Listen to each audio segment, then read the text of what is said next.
Hey guys, welcome to this video. Today I will be showing you how you can send DMs to people on TikTok. So if you want to send a DM to your friend or to those people who are following you at the same time you're following them, just tap on the inbox icon, and here on the upper right, you can tap on this conversation bubble right here.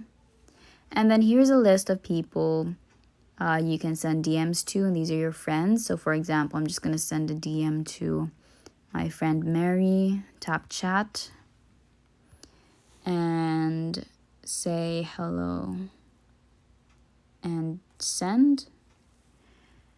But if you want to send a DM to people you're not following or who are not following you, then there is another way to do it. Let's go to home and choose, for example, this now one. You listen to me. You see that sucker over there? So what you have to do is go to their profile and just tap message. And here, as you can see, it says you can send up to 3 messages until this user accepts your message request. So just type in whatever you want to say here in the chat box and then just hit send. I hope this helped. Thank you very much for watching, and we will see you in the next video.